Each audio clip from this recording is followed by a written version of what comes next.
one and all, and welcome to another episode of Baggers Chat. My name is Mitch Patson, and as always, we're joined by Ethan Daffy. Now, today, as you can obviously see on the episode, I don't know if every single Carlton supporter, I would assume every single Carlton supporter would know exactly who we're playing this week, but for the broader audience of the AFL world, it is Carlton v Collingwood this week, round 8, Friday, 3rd of May, 7:40 p.m. MCG. I can already see Davy's face right now, and he's about to go off his nana with how excited he is. But first things first, Davy, boy, I'm going to go straight to you. How are you, and how are you feeling right now ahead of this crucial and massive clash at the MCG? I'm feeling good. I think last week, obviously it was a loss, but I think we played a pretty good brand of footy for most of the afternoon. We just got done by the master, as I said in the last episode. We just, they were a little bit more clinical in front of goal, and that really cost us. But this week, like you said, it's like I say, when you get the fixture and you do not give a shit about Gold Coast at People First Stadium, or you don't care about Giants at whatever that stadium's called now.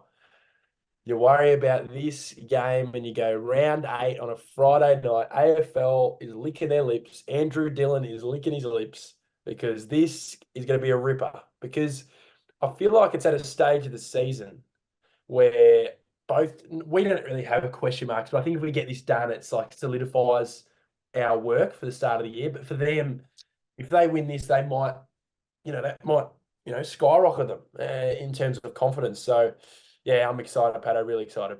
It's probably the first time I don't know the last time it's been, but it's the first time in a while that we're heading into this game as favourites. Yep. So you kind of think about it and you're like, I don't know how it's going to affect the players. I don't think it will for either side, but I'm a little bit cautious about Collingwood when they're not the favourites. They have a point to prove, but also coming up against the arch nemesis. Like, people that don't even know AFL, like, you'll probably be looking at us right now, and like, if you watch our episodes, we're kind of like where we have a certain structure with our episodes, but when it comes to Collingwood, we tend to kind of go off script because this is the biggest rivalry in sport. Yes. And I'm confident to say that. We both follow a lot of sports. This is the biggest rivalry in sport. Yeah. Like, we say it so much, how this rivalry can be played on Christmas Day and you'll still get 100,000 at the MCG. And it doesn't matter the occasion. It doesn't matter if it's round 1 or round 8 as we're playing this week, or if it's the bloody grand final. It is the exact same crowd every single week, every single game, and the tension when you get to the ground on that Friday night, it's just there. As soon as you sit in your seat, you know straight away that it's Collingwood. Like, you just know. And you see all the Collingwood supporters, and you're just like, you just look at them and you're like, fuck, they annoy me. They just annoy me. And it's so annoying, even like, because, I mean, I'm sure you would be the exact same, but I have a lot of Collingwood people around my life. Like, my boss is a Collingwood supporter. Yep. A lot of my mates are Collingwood supporters. So I've been brought up and I have had to deal with a lot of shit from Collingwood. Obviously, when Carlton have been shit as well. But we're going to go straight to the rivalry talk, mate. Obviously, this is a bit of a different segment for the preview this week, just because obviously it's Collingwood, massive game this week. So I'm going to ask you a question, Dash Boy. What does this rivalry mean to you? So I know that there's a lot of Carlton supporters that obviously are, like, if they're a little bit older, they've seen a lot more and they've been a lot more experienced around this rivalry. Yeah. What does this rivalry mean to you? Means a lot. In terms of rivalry, I think that the word rivalry in the AFL is thrown out a little bit too much, in my opinion. I think this is a proper rivalry. This is, well, I guess you call it the original rivalry in Australian football. Just in this landscape, obviously there's massive rivalries around the world. But yeah, it's this, like you said, it's arriving in the stadium, and that vibe, and that there's something's about to happen. You don't know what's going to happen, and for me and you and people around our age, it has not been very good. Let's be real. We haven't had a chance to really punch him in the face in terms of the team, not legit, not physically. Just have it punch him in the face, and this is the week we can do it. And we talk about 2022. That's probably the worst ever feeling I've ever had at a stadium, and I've seen some very bad losses over the years, and that was. I don't know what to explain, but I won't talk about it much. But let's be real, we haven't beaten them that much in our lifetime. And we've built up these rivalries and we've built it up. But I think now it's kind of come back to that, pre-2000s, kind of 1990s, 80s, 70s. Because I know like older Carlton supporters have had so much history in terms of beating them in big finals, beating them in grand finals and having that, but we haven't had that. And I think it starts this week because I think we'll come against them in the finals. I think we will come up against them in the finals, and especially the first crack at them this year. I know we beat them in the second crack, and we're on our run, but I think it's important that first one to go, put the flag down. We are better than you. So, yeah, it means a lot. Obviously, my mum passed Carlton on to me, and that means a lot to her as well. So she hates going to Carlton Collingwood games. She hates it. She goes to it, but she's always kind of, I don't know, like she's very an outgoing person. But she seems when we go, it's that, oh shit, like you don't want to lose to them. You just don't. There's nothing worse in the world. Doesn't matter if you're on the bottom of the ladder or the top of the ladder. You just don't want to lose to them. Even if you've won 10 in a row and you lose to Collingwood, it's like, you know what I mean? It's like, no. And then you chirping, and they're still chirping. They're still chirping. And like when we talk about the rivalry, they chirp. They talk themselves up. They pump their own tires up. I know we've got supporters that do it too, but there's something about them, they just like, they think they're just going to beat us every time. And I think that's due to their experience over the last decade or so. They've probably had games where, geez, Carlton think they'll beat us and we get thumped by 60 points or, 10 goals and it's not even a competition. So, yeah, it means a lot, Patto. And obviously this is more the off-field kind of stuff in terms of supporter base, but we'll get onto the more on-field stuff for this game.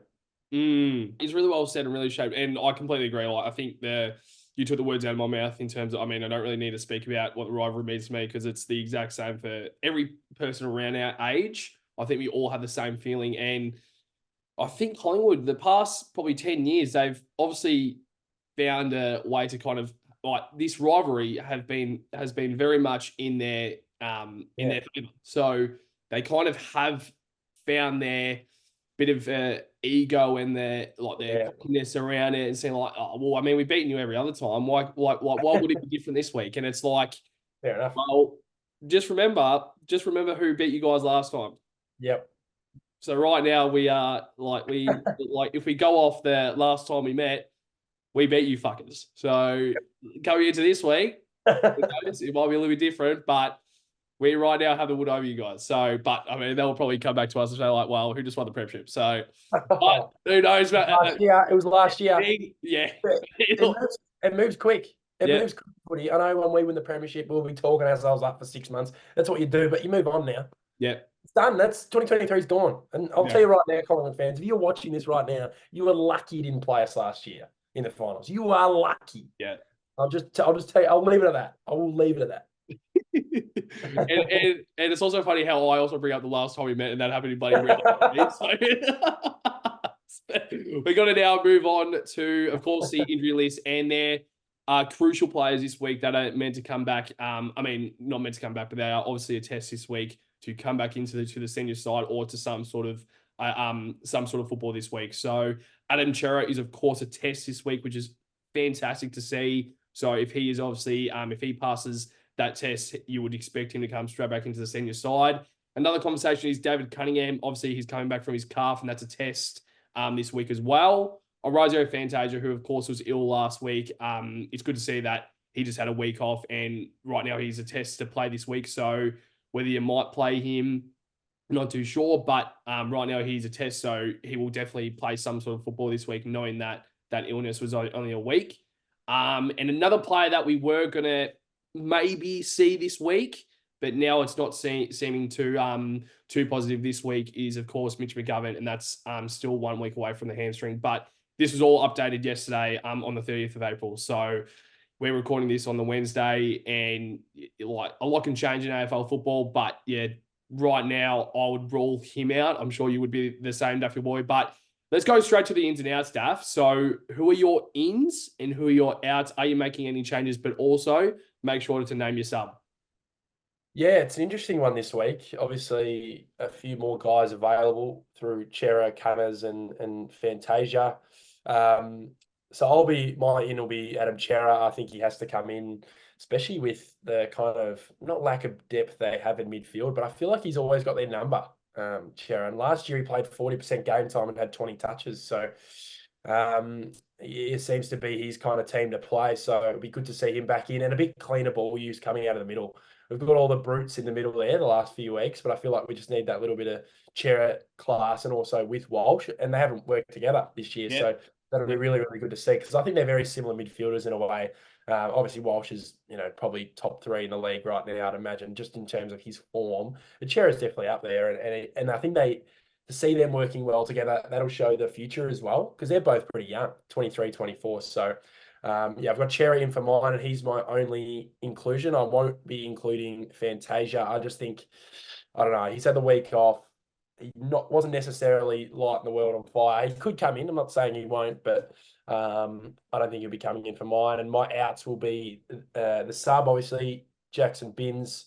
He'll be pushed back to the 2s, which is unfortunate for him. He's been really, really unlucky because he had some kind of moments in that last quarter against the Cats that was really promising because sometimes you think about VFL players and you go, oh, are they going to be good enough and translate it? But he just showed me enough glimpses to go, okay, if he ever comes in full time, we can back him in. But and my other drop is Jack Carroll, but he will be the sub for mine. He will be the sub for mine. I think we have enough mids in there in that starting 22 to be able to match it with, well, we're probably better than Collingwood in that department, but I think there was a few times I know Carroll kicked a goal at half forward, but I don't know if there's certain blokes you can't always play at half forward. Yeah. That sometimes can cost you. You can't just chuck someone there. That sometimes ruins the whole forward structure. So, and I think guys like Sam Walsh can definitely play half forward at some stage because I think if he starts hitting the scoreboard, it's going to be really dangerous for other teams, especially Collingwood this weekend. Well said. So my ins and outs now, I have 2 changes. Yep. I have obviously Adam Chera coming in. I would be very surprised if he doesn't come in, but let's just hope he passes the test and is available to play this week. Now, my other in is David Cunningham. Yep. So I believe if you've got a guy like Cunners, now I'm seeing Cunners like a Fogarty. Yeah. If Fog is fit, he comes in. Now, Yep. I just think that Fog is probably a little bit above Cunningham right now in my eyes. I just think that Fog is a little bit over. But this is probably the first time since they've both been at the club, since they've both been injured at the same time, because Fog rarely gets injured. So it's the first time that you've kind of not had Fog to rely on. And now they're both out. I just think we're missing that sort of mid-forward that is obviously being brought up as a forward, like a small-ish forward. Craft. But they've got good forward craft as well. But they probably both towards, kind of touching on their size, they're not gifted in terms of the size to play in the midfield. And they probably are both playing at against a very good midfield in terms of Cripps, Walsh, Cheryl. It's very hard to crack into that midfield. So they're probably both midfielders at heart, but they have to find another position to play. Yeah. And I think Cunners is that perfect half-forward flanker alongside Elijah Hollins. And yes. I did see on the weekend, and as soon as I saw Cunners as a test this week, the reason why is just I didn't like Carroll at half-forward, and he was playing exactly right. Mainly as a forward. I think it was when Charlie and Harry were pushing up the ground, I saw Jack Carroll as a full forward. Yeah. No. That doesn't work for me. So, I love Jack Carroll, and I'm shuddered to have him as an out just because he's in my super coach as well. So I wanted him to play this week. But if I was the coach, I just don't think Jack Carroll. It's extremely unlucky. But if we're bringing in another midfielder, I think we might have too many midfielders. And Jack Carroll is not a half forward; he's a genuine midfielder, and I think it's good for him to have that experience. He's played a lot of games this year. Have that experience, and he's also executed with a lot of moments this year as well. You've had a few weeks in the AFL, go back into the VFL, learn your craft again, and then force yourself back into the AFL side where Vossi has no option but to pick you. then you execute your role once again. So, yeah, so my other out is, of course, Jackson Binns, and alongside with Jack Harrell as well. Now, my sub, I've got a different sub. So, Carroll and Binns is out. My sub is Orazio Fantasia. Okay. Yep. So, the reason for that is I like having the 3 small forwards. Now, obviously, we're going in this week with Owies and Durden only as the small forwards. I mean, you would expect.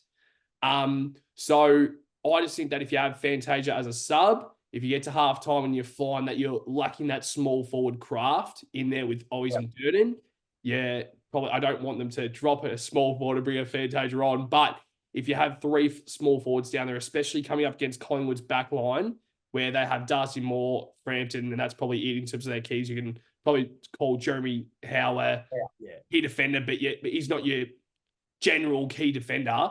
So you probably have a Fantasia down there as a sub. That's how I see it playing out. But I think it's good to have a player like that as a sub. But also, if it's Carroll, if it's Binns, I'm happy because these players can come on and play a role. But Def Boy, let's move on now straight away to our opposition watch. So for the viewers who don't know what this is, we pretty much touch on our backline, the opposition's backline, midfield, and pardon me, midfield and forward. And we touch on one player for the opposition, and we pretty much touch on who is a threat. And obviously we go through each line and touch on a player that might be a bit like an impactful player come Friday night. So Daft Boy, I'm going to go straight to you, mate. Backline, opposition watch for the Collingwood Magpies. Who have you got? Yeah, I'm just looking at their back six now. It's a pretty good back six. Let's be real. They've got some experience down there now. Obviously got Quainers, Maynards. They know what they're doing down there. My eyes on Nick Dacos and the whole situation on him. I think we match up really well against him last year. He actually struggled a little bit, him and Josh. I just think the physicality of the game kind of got to him a little bit. He's not a physical player. Let's be real here. He's not. But he's a good player. He's a very, very good player when he's let loose. And I just want to see what we do, because I think if we had a Fogarty, he'd be perfect. I think Fogarty would be perfect to be able to defend him, because I think the way I think about it is Cunners is more that forward based half forward, where Fogarty's more that defensive forward. So I think with Dacos, to have him on Dacos and then work off him, but obviously he's not playing. So the way I want to look at it is, who would actually take him? You know, who is going to take it? He's going to be, I don't know.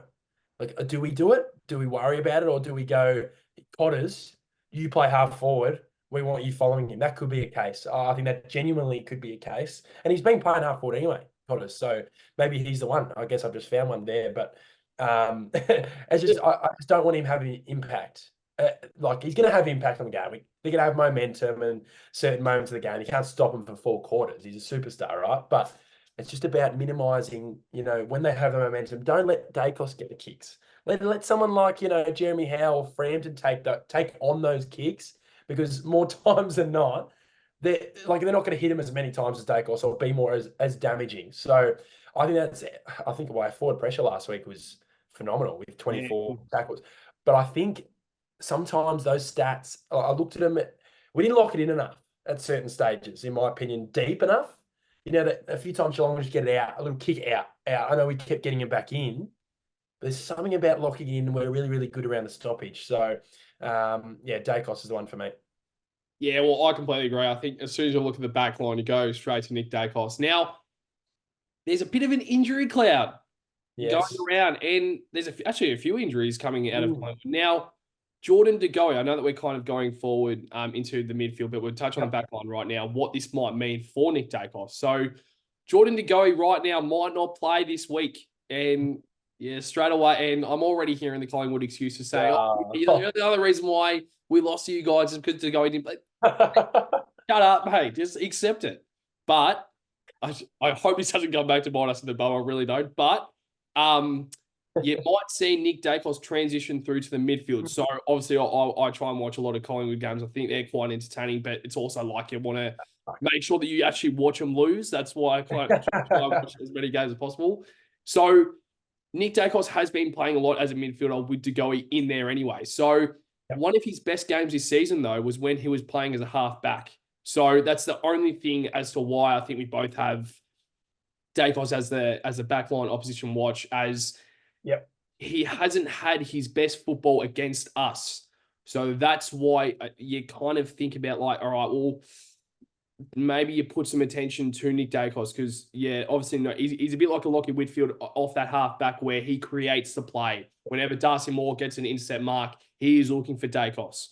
So I think you've got to put some work into him. And that was the play that I was thinking of straight away. Matt Cottrell has to go to him because he's got the tank to stick with Nick Dacos. So whether you have him as a genuine tag and you just tag the shit out of him the whole game, maybe. But I do agree to some extent about Lockie Fogarty with David Cunningham. I think Cunners, the reason why he was so attacking is because he had Fog there with him. Yeah. So it's a tricky one because we haven't actually seen. I don't think we've really seen Cunners in this role without Fog. It's funny how important another player. Yeah. That player being there, how it impacts that other player's role. So I think Cunners can maybe stick with Dacos, but if it was my choice, I completely agree with you. I think you've got to put Cottrell straight to Dacos if you want to have that as a genuine tag. So definitely, let's move on to our opposition watch midfield line for the Collingwood fucking Magpies. Who have you got? Well, I know who you've got, so I'm going to go different here. Oh, gee. I'll just quickly make a point here before I get onto the midfield. Fuck, I hate this team. Oh, mate. I'm looking at every name. I can't stand these blokes. But anyway, sorry about the colourful language. I've got Scott Pendlebury. Ooh, interesting. I've got Scott Pendlebury. I don't want to say anything that will jinx or be, in relation to our game, but he's just starting to, I don't know, something about, I'm just keeping it low key here, but he's just, when guys start to get to that age and they just start, getting done holding the ball, and he's never been done holding the ball for 58 years of his career. You could join side bottom in that. Did they go a little too long? I don't know, but I think we can punish both of those players this week.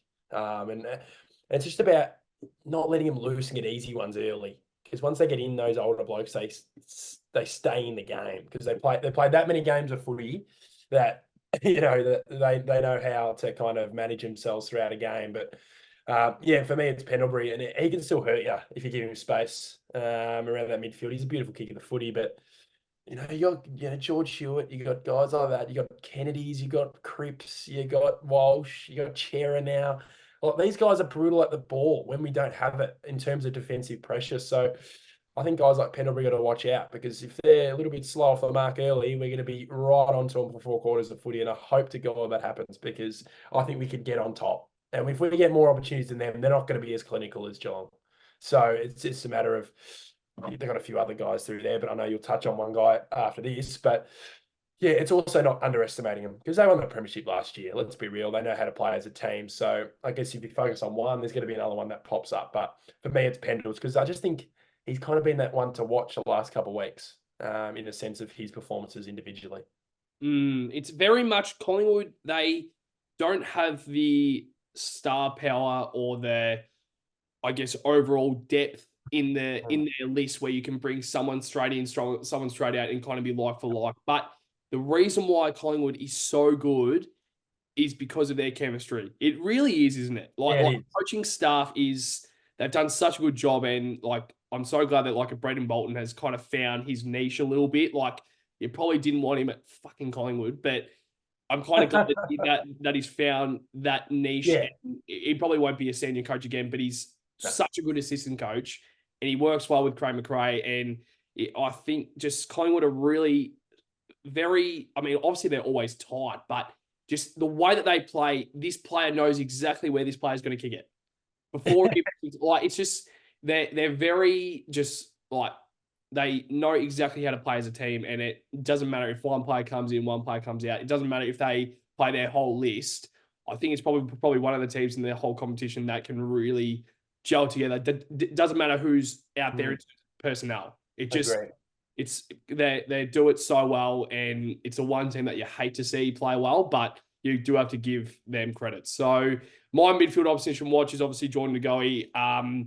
But once again, like there's a bit of an injury cloud across his head. So you don't know if he is going to play. But obviously, if he does play, he's probably one of the midfielders in there that can really take a game away from the opposition. So Jordan Ngoe for me is the opposition watch. Now, a quick mention to a certain midfielder. Now, you mentioned there about Scott Pendlebury. And we had someone going a little bit too far over it. Well, sorry, not like I'm not talking about Pendlebury. I think he is still very much at it. Yeah. Another name.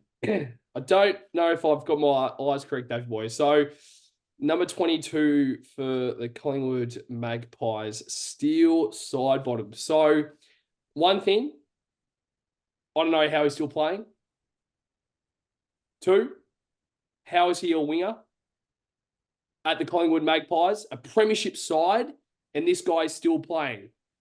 I can't believe that this guy is still playing AFL football. And this isn't an attack at still side bottom, but it's either if you want to try and regenerate your list and trying to really find a way to get up to the top 4 again this season, side bottom can't play.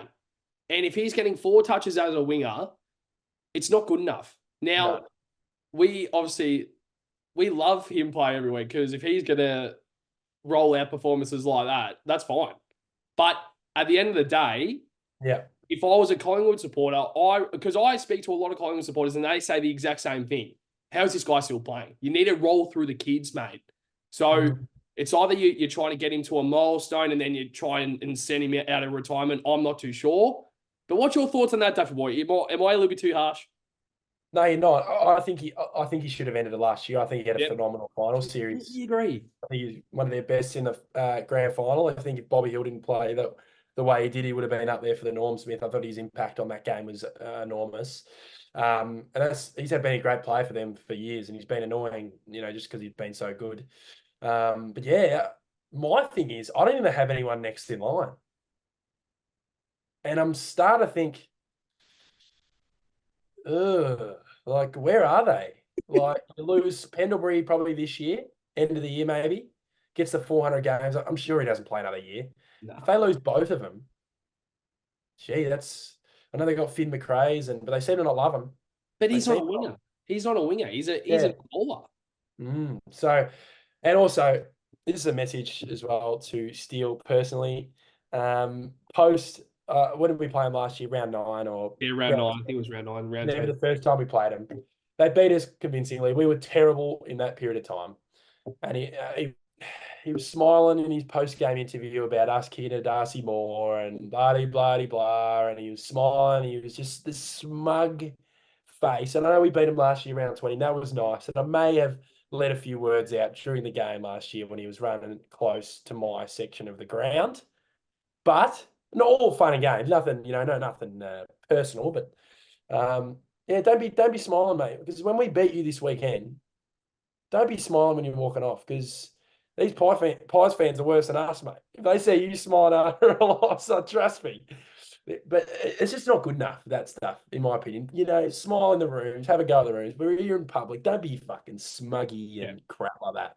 Don't be doing that shit. And especially when you're playing like absolute garbage this year, I wouldn't even be saying a word. Well said. Now, what I want to say quickly about Sidebottom is, obviously the reason why I'm not a huge fan of him is because he's been so good against us for so many years. So in his own right, of course, he is his talent and his skill with the footy, one of the best I've seen. I hate to say it, but when I was growing up, I actually tried to idolize using my left foot because of Sidebottom, how good he was on left and right. You couldn't even see which foot was his dominant foot. And that's what I try to idolize on, Sam Mitchell, Sidebottom, those guys. I wanted to try and work on my left foot. And the reason why he's probably still playing to this day is because of that. And obviously his experience. But I completely agree about why wouldn't you just retire, have the fairy tale finish at the end of the year, unless he probably knew he could go on for another year. But it's just a funny one, because I know that I would never be in the spot to to play an AFL grand final. But if I was at the twilight of my career and win a grand final, I probably would have wanted to retire and have a fairy tale. But yeah, it's probably there. I mean, we are going to say what it is, but if you know what this means, I would assume you would assume what we're talking about, that boys. So we got to move on now to the forward opposition watch. There's obviously a few names down there for the Pies. Daffy Boy, a bit of a yawn. Who have you got, Daffy Boy, as the opposition watch for the Pies? I think you can't go past this guy. Jamie Elliott, he's caused issues. He was shit in that game last year, round 20, which was lucky. He could not kick a shot. I wish he missed one of those in 2022. But anyway, but yeah, he obviously took a ripper mark last week in the Anzac Day game. They've been talking that up. So, yeah, he's just one of those dangerous players. And if you let him off the leash, he'll make you pay. And he takes great marks. And after the great mark, sometimes when a specky happens, the next moment's not so good. But he took a specky and went back, kicked a goal from 50. I think people have been talking about that. Yeah. So he's one of those types of players. He's clinical. I like the way he goes about it. Unfortunately, he plays for that mob. But, yeah, we just got to watch him. And, it's going to be a challenge for some of these smaller defenders, Cowans and, well, if they play, I don't know what the selection is going to be like. Chincotta could come in. I don't know. He's definitely an option. We can't really count that out. And obviously, Zach Williams has copped his fair share this week. And yeah, I thought his performance on the weekend was not fantastic, but I think he's been copping a little bit too much. People saying someone in the media said he should be dropped. We've got an injury crisis. We can't really afford to drop some of these players. So I think people are forgetting that too. I think I've had defences out. I'm not trying to excuse it, but it doesn't help. That's why we've been conceding as much as we have been. So yeah, Jamie Elliott, keep an eye on him, but they've got other guys in there that are as impactful.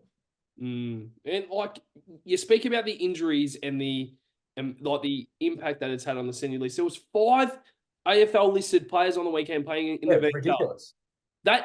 That's unbelievable. I don't reckon I've seen it that low in years, maybe even all time. So 5 AFL listed is on the weekend in the VFL. So that says something in its own right. Because, of course, we brought out Chincotta, Binns, and I'm not sure who else. But, yeah, sorry. Yeah. I was just reading. So it's 5 AFL, but 3 of them are only senior listed because Don McHugh and Monaghan aren't senior list. So 3 senior listed. I know they can play. Like if they got selected, they can play. But 3 actual senior listed players. I just popped up here on my screen. I was like, Jesus. No wonder why, bloody, who's the tall fella? Conway kicked 4, I think. Yeah. So I was wondering, I remember looking at the score going, what's going on? And then I went, oh, shit. No one's playing because all the emergencies didn't play. Yes. Yeah. So it was Chincotta, Binns. Sam Durden. Sam Durden, that's right. That was the other player. Because they brought them all in. I'm like, all right, well, Sam Durden could be there if Wienering doesn't get up. Chincotta could be there if Williams get up. And then, I don't know, Binns came in for Fantasia, and that was probably the most unlikely one. But yeah, so my forward opposition watch, it is Jamie Elliott. I think we've had the same, other than the midfield, we've had the same lines, the same players. And yeah, you could almost say Bobby Hill to an extent. But yeah, forward, it really worries me when you're thinking about the forward line for the Collingwood Football Club. Yeah, straight away think of Jamie Elliott. Not for any certain reasons, maybe round 2022, but yeah, straight away think about Jamie Elliott. So let's now move on to our match predictions, Daffy Boys. So, so for the people who don't know what this is, we touch on our bag of the game, which is we pretty much just say the most impactful player that we think might come on Friday night. That's who we're going to pick. Point of difference, which is a player that obviously will be a point of difference come Friday night, and winner and margin. So, Daffy Boy, I need your bag of the game, point of difference, winner and margin. Who have you got for this week against the Collingwood fucking Football Club? A great introduction there from Patto for the predictions. My bag of the game, it's going to be the skipper. I think he's in Brownlow form. This is the type of game where he flourishes, and I think he often plays all right against Collingwood. He always has a pretty decent game.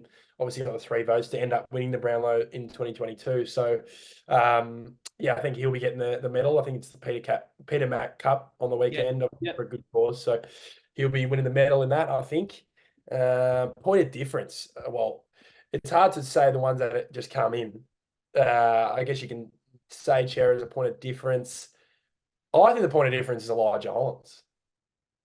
I, I rate him massively. I think he's on a 1 year deal because the whole ordeal. I think he signed a 3 year deal, but it cut down to one after the whole ordeal, just for trust reasons or bloody blah. But to earn his respect back, but he definitely has earned his respect back. And some of those goals on the weekend, that one on the left for about 40, those goals in finals and those types of blokes, and the ball just floats in the air and you see the whole bloody blue section of the ground stand up, like there's something about it, you know what I mean? So it was the most, like back to last week, there was probably a loss that I've watched the most highlights of in my in a long, long time, because it was just a really, really good game in terms of highlights. It was a great game of footy, but Elijah, point of difference for me, winner plus margin. Jeez. I think we've got to win this game. We've got to win this game. So I'm going Carlton, of course. I know we go Carlton every week. The margin, it's float. I've got a range of numbers floating in my head. It kind of just hits me. 49 points. Oh my God. Anything else to add? It was almost at 20. It was almost at 20 points. There's something in my brain going, left side of my brain was saying 20, right side said 49, and 49 pulled that across. And it's going to be 49 points. He would have put him to the ground. It's going to be a tight battle early, but I think we can break open whatever they've got in their midfield. I'm not sure if that counts as a midfield in the AFL, but we can break through that. I think we're going to win by 49 points. And I've been bit in the arse enough on this channel. I think there was a few years ago where I said, Collingwood, we won't be seeing you in the finals, and they end up making the prelim. I've already been bit in the arse, so I'm not scared. If I just continue to make these calls, at least one of them will be right. So we will beat Collingwood by 49 points. Yeah. I think that was 2022 where we were flying and we were like pretty much everything was working. We will definitely make the finals. And Collingwood weren't going to make it, and then out of nowhere, they beat us to kick us out of the finals. So don't take us back to that moment in 2022. But now the winner pass margin. So mine's obviously a little bit different. Now I love that. I love we are more than capable to beat them by 10 goals. We can see the flashbacks back in 2012, 2012, when we just absolutely just put the knife to them. They had no opportunity the whole game. Now, there's a lot of things coming this week where you could actually expect that. We are having some players back. They're losing some players. We've got our confidence back. They're losing some confidence. So I can easily see that coming this week, but I'm just not going to go down that path just because my tips this week have been absolutely shocking, and I want to try and be this year have been absolutely shocking, and I want to try and narrow it down, and I don't want to go for an outlandish one like that because I've definitely done that a few times this year and it hasn't worked in my favor. So bag of the game, completely agree. As soon as I saw bag of the game, I wrote down Patrick Cripps. He is not moving from that name until he plays a bad game. He's not moving. And arguably, we speak about he's up there for the Brownlow, of course. I think he well and truly is up there with Isaac Heaney. But if he plays well, we play well. And the past 2 years, other than that, these are the past 2 years when he plays well, we play well as a team. It hasn't been like that since he's been captain for like 5 years ago when he played that previous game against Brisbane. He played well, but we didn't play overly well as a team, right? We needed him to. He pretty much dragged us over the line. There's certain games that he plays really well, and sometimes we don't play as well. But this year, especially when he plays well, we play well as a team. So I'm having Patrick Cripps as bagger of the game. Point of difference: Matty Cottrell off the half forward flank tagging Nick Dacos. Yes. And I'm loving it. Point of difference, Matty Cottrell. I think he's due for one of those Cottrell games. If he's playing as that genuine half forward, when we get the ball, he can then go off Nick Dacos and then impact the scoreboard as well and kick some goals. So I reckon he's going to kick 2 with about 22 disposals. Plus margin. So unfortunately, I've gone with a Carlton Football Club. No. I've gone with the Carlton Football Club, of course. I think we definitely we can win this game. We're the favourites to win this game. It's not really down to Collingwood. It's up to us if we can actually hold them off. Yes. Now, the only thing is that I'm going Carlton by 5 points. Oh, no. I know. I wanted to go No. any higher than that, but I couldn't go more than higher. I couldn't go higher than 5 points. No. So now the reason why, there's a few reasons for this, Daffy boy. I reckon we need some game management. We need to find our game management back. I think it's been solid this year. Yeah. There's been certain moments in certain stages, in certain dying moments of the game where we haven't managed the game well. Yeah. I would like it to be 5 points with about 2 minutes to go, and we hold them off game management-wise, Daffy boy. Now, you're exactly how you're reacting right now. I'll be even worse when it comes Friday night, and it's that exact moment. I'll be even worse. But I need to say, I reckon this type of win will be crucial because we can get a close win against a team that usually is the master of winning close games. Yep. But we hold them off. But another thing is we hold the arch nemesis off. Yeah. Yeah. And we haven't won a close game against Collingwood in a very long time. So I just think that it's due. And we've been crying out for a game to start. Like the season starts now. This is the challenge. What are you going to do? Like I think it was from Any Given Sunday, like that. Oh, yeah. That motivational speech. And like, what are you going to do right now? Like, what are you going to do? And this, like that third quarter, and Fossey would have been absolutely driven into their players, like his players this week, because he wasn't happy last week with the performance. No. So, like, it could go either way. It could go 41 points and we just fuck them up, or 5 points, close game. And I don't know which one would. What do you think would be more impactful? 49 points or 5 point win? 49. I think we've won enough close this year. That's why I picked 49. I think it's our time to put the foot down, feet up in the last quarter. Because I think we haven't had one of those games, apart from maybe even the Giants game. Like, I know we won by 20, but it wasn't really feet up. Was it? It was not stressing, but it wasn't feet up type. I know North Melbourne, we don't really count that. I don't think if we don't beat them by 50 plus is an issue, and we did beat them by 50 plus. But I think it's that, you know what I mean? It's that people still think this is a 50-50 game. If you're looking from the outside, it's not a 50-50 game in my opinion, but they're still looking at it as, well, based on the odds, I think they've gone down again. I've just seen it. We're $1.60 now, but you know, it feels like those games feel 50-50, but to be able to win those 50-50 games by a lot, we haven't been able to do this year. Let's be real. We haven't been able to do this year. We've had a tough kind of run at it in terms of draw and injuries, but I'm not excusing that. Like Richmond, we beat them by 5 points. We should be beating them by more. You know, like those types of games. But I think now we've ticked those wins off, and now it's like, bang, we get a massive win at the G. You know what I mean? Massive win at the G, and just shove it up their ass because they deserve nothing but the worst, that football club. Yeah, no, it's well said. And obviously, if you haven't realised, we both absolutely hate Collingwood.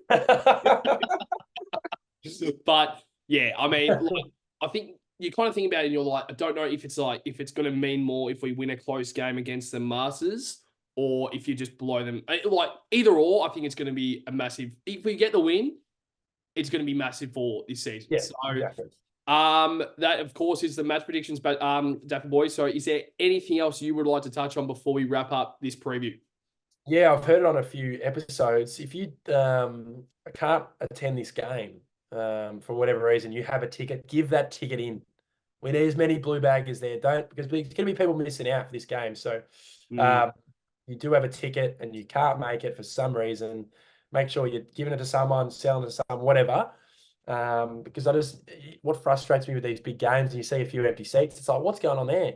You know, it's like 95,000, it should be 96,000. So yeah, get as many people there, because I know people sometimes find it hard to get the tickets online, especially when, you know, they go bloody quick, especially for these games. So yeah, make sure you sell your tickets, because I'll tell you right now, that first bound, sometimes the Carlton faith will get a little bit long to warm up in terms of the crowd. I think it's going to be straight on before the bounce. I think it's going to be loud in the crowd, and the vibe's going to be good. I think is it our home game? Yeah, home game. Yep, our home game. Home game, so that's always a little bit better in terms of the split, but there'll be a lot of them. So we won't be out overpowering them for sure. They're used to having their crowd behind them. So hopefully that end of the ground, I think it might be the Ponsford stand or the one kind of near where I sit in the members, is just a little bit. I might just do a couple of these. When Elijah Hollands kicks a couple on the left. But anyway, it's good to rip up. So the question is one more before we wrap up. Yeah. Crowd attendance. What's your number? 96,785. 96,000. If it's 83 for a Geelong home game, Yeah. every Carlton member goes to this game. Like if they're going to miss a game, it's not this game. They're not missing this game. So 95, and then it depends if they're fucking scared to rock up. Because let's be real here, if Paddy Cripps running out, I'd be scared to watch my team play against him. You don't realise that. When he's in your team, you're like, oh yes, but I always think about it, it's like imagine being in the other team's shoes going, oh, fuck. Walsh, Walsh, Harry, Charlie, you know what I mean? Let's just make sure we're loud and proud as well early in the game. They feed off that energy. They feed off it massively, more than any other team in the league, in my opinion. Yeah, no, well said. Also, so the review, since the review episode, it hasn't been mentioned in the episode. Now, of course, we've reached 100,000 members in the first time in the club's history. So that is also another conversation. I mean, we haven't had time to speak much about it this episode, but we just thought we would mention that very quickly because 100,000 members for Carlton is absolutely great. And I think the teams now is West Coast, Collingwood, Carlton. Richmond have dropped, I think. Richmond dropped? I think Richmond have dropped. I don't think they're 100,000 now. I don't think. Oh, wow. I mean, unless I've heard otherwise, but I mean, they're pretty much the team that whenever they're shit, they kind of drop off anyway. And that's not even that's just true. Yeah, it's really true. Which I think that's the same with Carlton, where I hope we don't do that. I hope now that we're 100,000, we kind of stay there. Even if we do drop a little bit, just be loyal. Just try and stay. Because I mean, we've had to go through it. We paid through our memberships and we've watched 2 wins in a season. So just to all Carlton supporters, obviously it is quite expensive to get a membership. So you're very fortunate to get a membership. But if you can, just make sure you just try and back this club for hopefully the rest of your life, if you financially can, of course. But so I'm going with 93,000. 93. 93. Yeah. Over 90 for sure. Yeah. But I'm going with 93. I think that's going to be around the mark because, I mean, Friday night, it's going to be pretty cold as well. I don't like it how some people just don't go with the weather. Suck it up. Exactly, suck it up. You're at the G watching versus Collingwood. Wear the layers. Wear the layers. Jumper, bloody puffer jacket, scarf, beanie. Yeah. Just be there because you're going to be seeing history this weekend. We're going to go 6-2, heading into Melbourne next week with bloody McGovern back. All our players come back. We'll be fucking 7-8. We'll go to Sydney. We'll beat them, SCG, and their little Tim Pot Oval. And then we'll just beat Port Adelaide and Adelaide to break the kind of hoodoo against Adelaide teams. Geez, our next week is actually ridiculous when you think about it, the next 6 weeks. But once we get past that, we have a really, really good kind of, I don't know, the stand ladder position, and you start playing these West Coast, you start playing the Gold Coast, you start playing these teams that really are gettable. Let's be real. Who knows, Patto? We could be heading for a top 2 finish. Who bloody knows? Yeah, we have a lot of teams that are kind of around the mark in those last few rounds. You've got some West Coast games, but though these next 6 weeks, this bracket is going to be massive because when it comes to those games, we're we've already gone through that sort of 6-week bracket.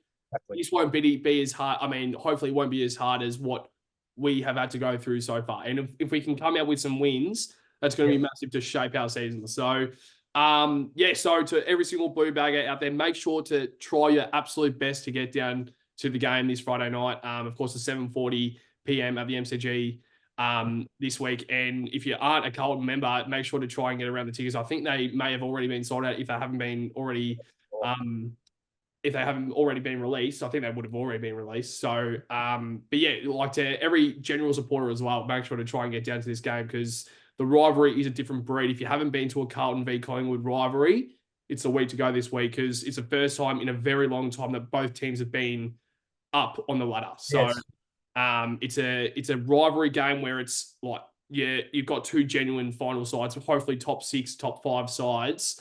And yeah, it's a massive week this week. And of course, it's the first home game that we've had where we've been somewhat good and we're playing against Collingwood. So let's just make sure that we can celebrate the 100,000 members as well and have a big showing this week for Carlton v Collingwood. You just get a bit.